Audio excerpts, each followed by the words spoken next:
Thank you. So what I'd like to talk about today are some empirical studies I've conducted with a former PhD student, Sabrina Teresi, who's now at Moravian College. And these are not studies that are directly on adherence, but they are on one component of it, what I'll argue is one component of adherence, and that's factors influencing the generic substitution of pharmaceutical products. So before I get into that, I'd just like to take a step back and talk about why adherence is important in pharmaceutical prescriptions, because it's just really one component of adherence in healthcare. And some of the other speakers have alluded to this already, but one of the key things is that adherence is important for the effectiveness of pharmaceuticals. A lot of the ways that drugs are designed is that the drug increases the level of a chemical in the body, and that the level of that chemical has to be stabilized over a potentially long period of time in order for the drug to have an effect. And that's not true of all drugs, but that's true of a lot of them. So, reductions in adherence, they disrupt that process, and that leads to poor health outcomes. And in turn, if there's reductions in adherence, we can have increases in downstream healthcare costs. A lot of times, pharmacological treatment of an illness is what's most cost effective. So if because of poor adherence, you have a reduction in the effectiveness of that type of treatment, you have to switch to another treatment modality such as inpatient care, many times that will result in significant increases in costs. So when we think about medication adherence, there's really, I would say, three groups of factors or determinants of that. The first I would call supply side factors, and so those would be things like whether the physician prescribed the correct medication for the patient, or whether the patient received a correct medication list upon discharge from a hospital facility. In some ways, you can think about those as almost like preventing medical errors associated with prescribing, which could reduce adherence. On the patient side of things, one major component of this is information. So in order for patients to comply with prescriptions, they have to believe that the drugs they're taking are effective, and they have to understand the need for them. And so from a policy standpoint, there's things we can do to try to increase that information set.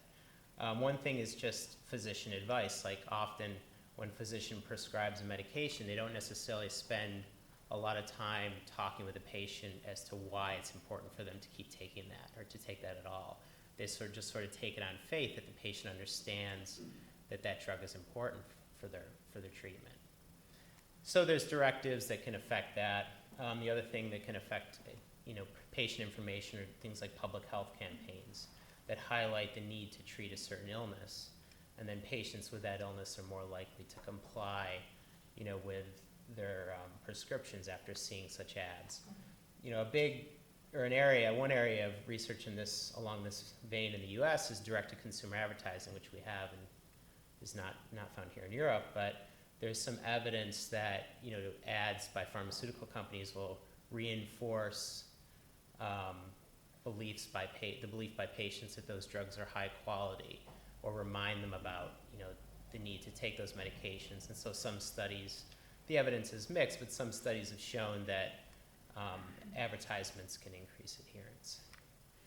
And then getting to the part that we're going to look at, cost. So there's two main components to the cost of complying with some pharmaceutical prescription.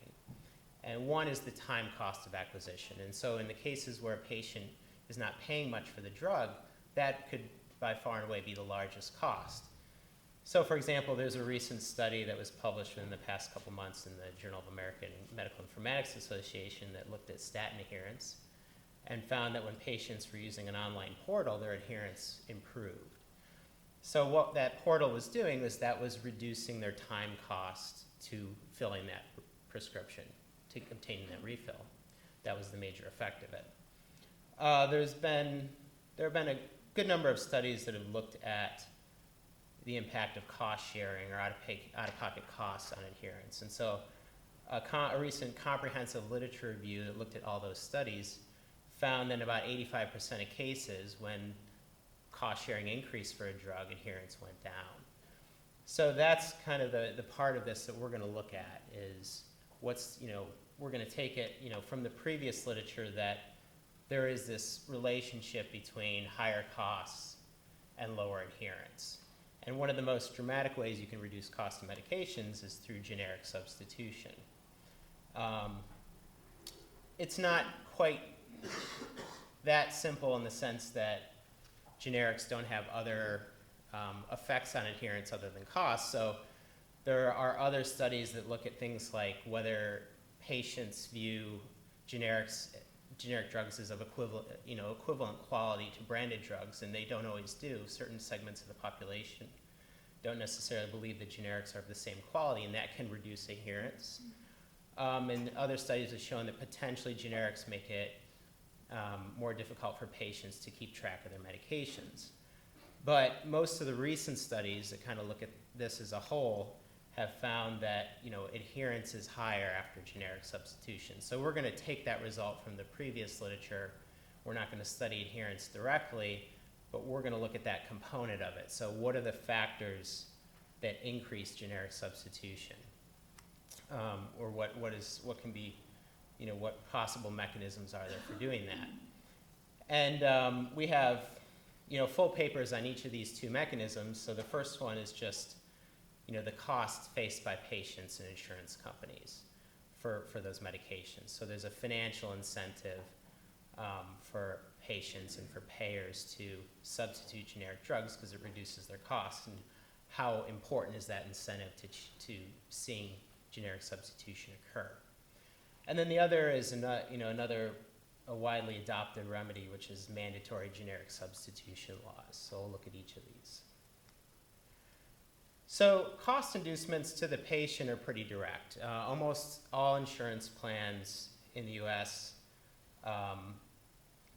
charge the patient less for a generic prescription than a branded prescription. And that can, the magnitude of that can be pretty large. It can be that the patient would pay twice as much or more for the branded if there's a generic available.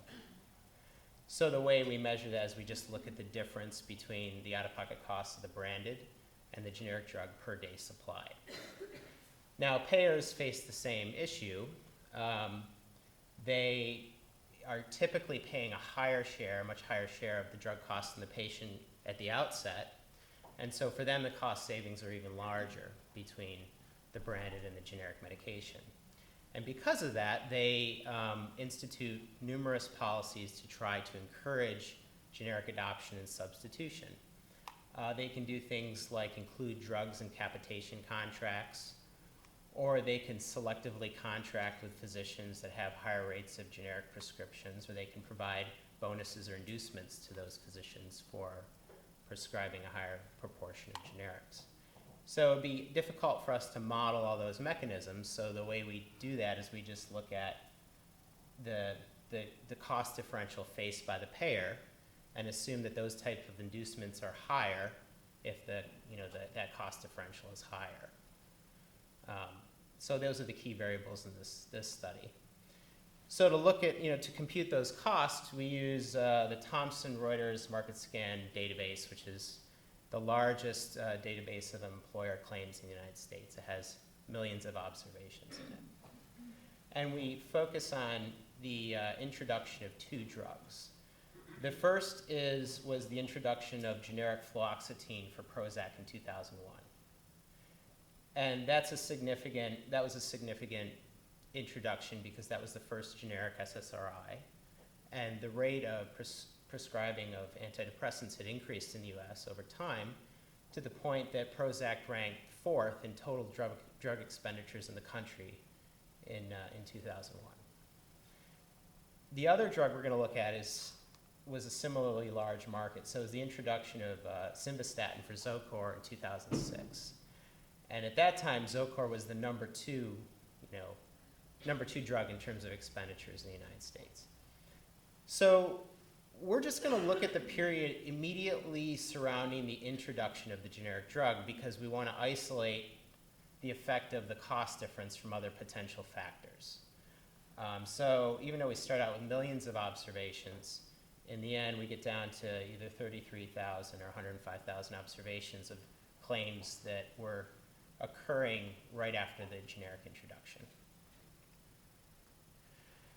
So the empirical approach we take is we look at the sample of patients who are on the branded medication right before the generic was introduced, and then we look after the introduction date whether they filled the generic medication at the next prescription refill. And we look at, switching for 30-day prescriptions within a month, as well as 90-day prescriptions within 3 months, because there's differences in fill, days supply to different prescriptions. You can have anywhere from 30 to 90 days. So the key variables are these cost differences. We want to see how sensitive consumers and physicians are to these differences in costs. And then we try to control for as many things as we can. And, that would include demographics of the consumers, employer characteristics, prescription characteristics. And I guess the key thing we do, and one of the issues whenever you do this type of work with observational data, and particularly in the United States, is you have to worry about selection. So consumers will voluntarily work for certain employers because they offer good benefits, good healthcare benefits. Or once they start working for the company, if that company offers multiple healthcare plans, you could have patients systematically selecting, consumers systematically selecting into one of those plans in a way that's correlated with their propensity to substitute the generic medication. So the way we do that is we include different types of fixed effects in the model, which are indicator variables for that employer or that plan that essentially capture unobserved attributes of those employers, say, that are constant across all employees that might be correlated with their propensity to adopt a generic drug. So the bottom line is that what we find when we do that is there is some selection into employer based on the generosity of these health insurance benefits, but there's not so much selection within different plans within an employer. And that could be in part just due to the fact that some employers only offer one plan. So I'm only going to show you the one set of results that addresses that concern. So if you look at how big these cost differentials are for 1 month for a patient, this OOP-CD, that's the out-of-pocket cost differential. For Prozac at the time of the generic introduction, the excess cost from staying on the branded would be anywhere between $5 a month and $40 a month on average. Those are the quartiles. Interestingly enough, for the payers, in some cases, it was more expensive for them if the patient went on to the generic immediately. And that's because of a little bit of a quirk in the way generic introduction occurs sometimes, that some company will have exclusivity, the generic manufacturer will have exclusivity for 6 months in this case over the production of fluoxetine. So in some cases that generic drug was priced higher than the branded drug in the market. And that difference fell on payers because insurance companies didn't change their benefits to account for that temporary cost increase. Over the long run, of course, that goes away as other generic manufacturers enter the market, the price goes down, and these differentials get larger. But at the high end of it, even before the price of the generic drops, the excess cost to a payer is $101 a month at the upper quartile. So potentially, there are, if you look at all drugs, there are billions of dollars on the table in savings if consumers were to switch immediately to generics. Only 27% of patients switched to the generic within 1 month of the introduction of Prozac, and then it was 60% after 3 months, but still far from 100%. In the case of simvastatin for Zocor, the rate of switching was even lower.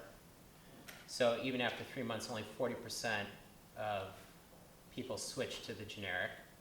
You don't see that negative effect on third-party cost differentials at the lower end of the distribution, just because for Zocor there wasn't generic exclusivity, so there's competition at the outset for the manufacturer of the generic drug. But the costs are a little bit higher overall to patients and to payers for people who remained on the branded after the generic was introduced. Okay. So I've got a lot of numbers in this table, and I'm not going to go through all of them. But basically, these are elasticities of these cost differentials. So they're presented as, this is the increase in the probability of switching to the generic for a 1% increase in the cost differential.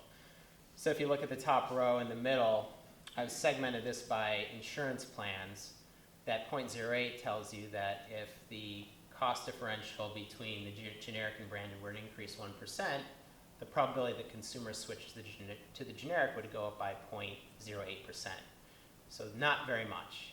So to get really like a meaningful change in switching to the generic, you would have to do something like double the cost differential. So instead of the patient paying $20 per month more for the branded, they'd have to pay something like $40 per month more, and that would affect an 8% increase in the probability to switch to the generic medication. So these magnitudes of these numbers are relatively low. There's some patterns that are interesting. So switching to the generic for Prozac was more sensitive to inducements by payers. So payer cost differentials had a bigger impact than costs that were borne by the patient. The opposite was true in Zocor. So Zocor didn't have a lot of switching initially, but at the bottom of the chart, you'll see switching within 3 months. Across all those health insurance plans, those effects are significant. And they basically show that consumers were more sensitive, switching was more sensitive to consumer costs than it was to payer costs. But irrespective of that, the other thing that we see is that the sensitivity of switching is greatest in the HMO, the managed care plans, than it is in the comprehensive or the PPO plans, which are on the left side of the table. And the reason for that is that usually consumers that select into managed care plans are more price sensitive. They're trading off restrictions on their care for lower premiums and lower cost sharing. So just to give you a sense of how important this changing cost sharing would be as a mechanism to inducing generic substitution, we did a little simulation. So if you assume that in order to encourage the adoption of simvastatin, for example, that a payer shifted cost sharing to increase the out-of-pocket differential by, say, 10%, which would be a pretty reasonable change in cost sharing rules, that would lead to about 60,000 generic prescriptions nationwide, additional to what we saw.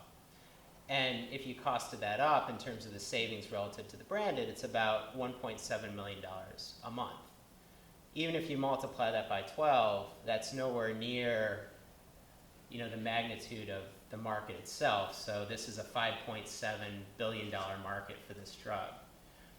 So the bottom line is that this consumer sensitivity to these prices and payer sensitivity is really not to the level that you could get a big shift to generic medications by putting more costs on these entities.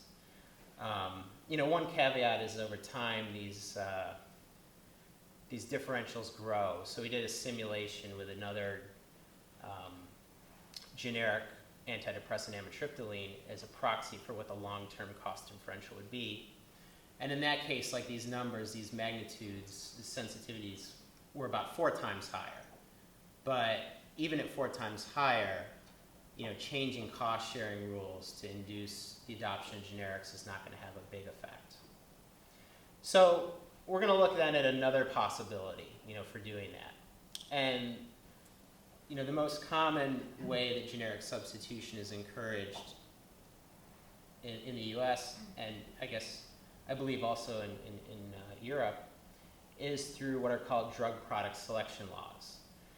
And so these are laws that either encourage or they compel pharmacists to substitute generic drugs for branded prescriptions. Now, these laws have been around a long time in the U.S. My understanding is that they're relatively new to Ireland and were instituted as part of the Health Act of 2013 here. So they have an interesting history. So initially, these laws were written in the opposite way that they are now. So they were anti-substitution laws in the 1940s and 50s. They were laws that specifically prohibited any substitution because the government was worried about the impact of counterfeit drugs in the market or drugs of inferior quality. But then over time, as more generics were instituted with FDA approval and healthcare costs went up, these laws were rewritten to be what are called permissive substitution laws. So laws that gave the pharmacist the right, at the pharmacist's discretion, to substitute a generic medication for a branded prescription. And then slowly over time, they became more strict. They became what are called mandatory substitution laws that basically say that the pharmacist must substitute the generic for the branded prescription. And there are conditions, though, for either the permissive or the mandatory substitution to take effect.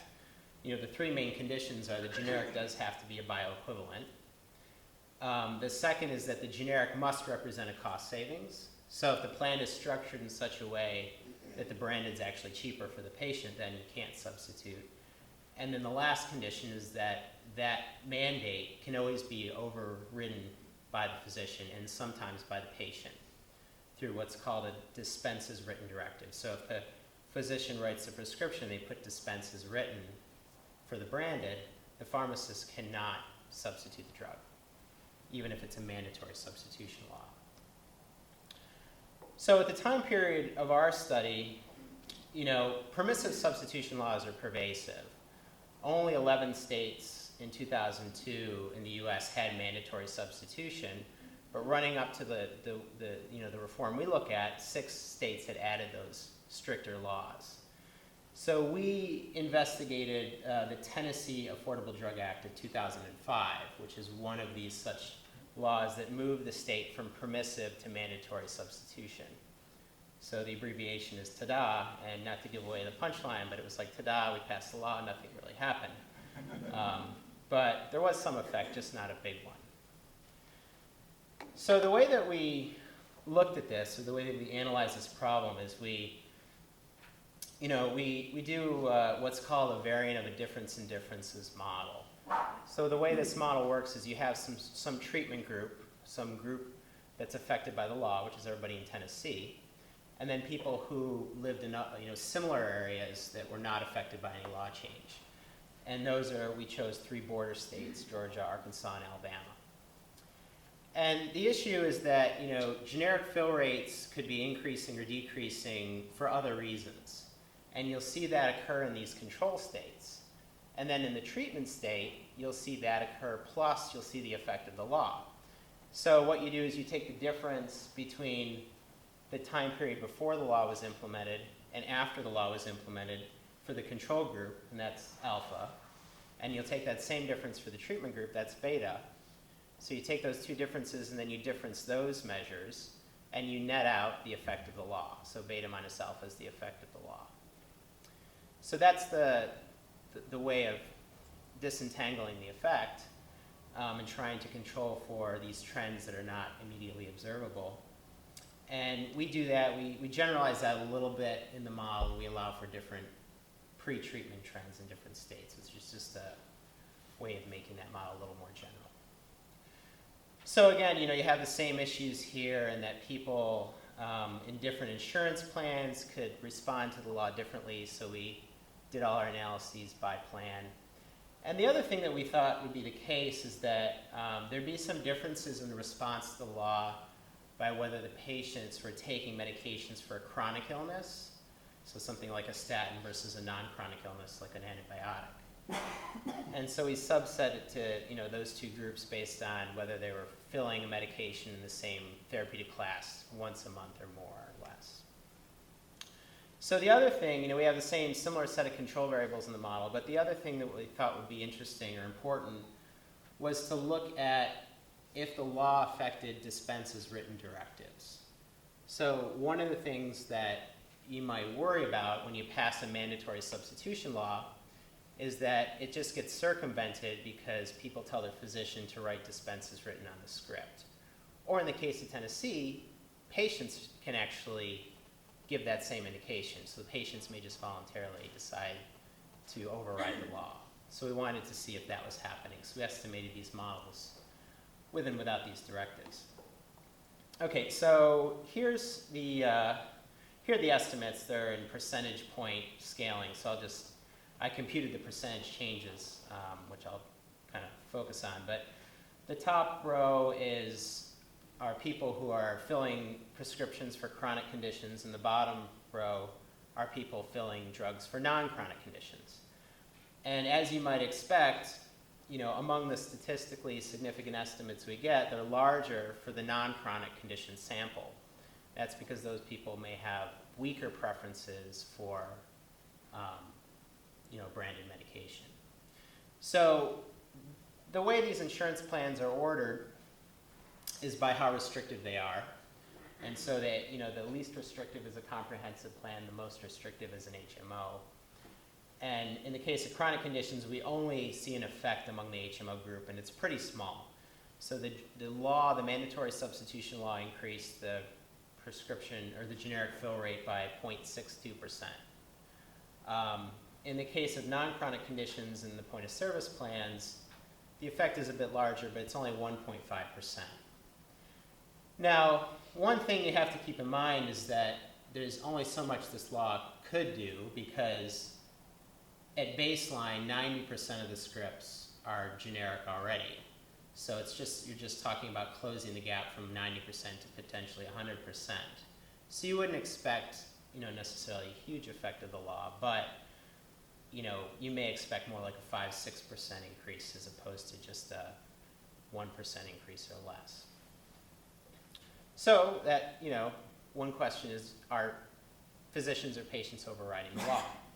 So we looked at that, and we actually found that, in the top, we used the dispenses written indicators as the outcome variable.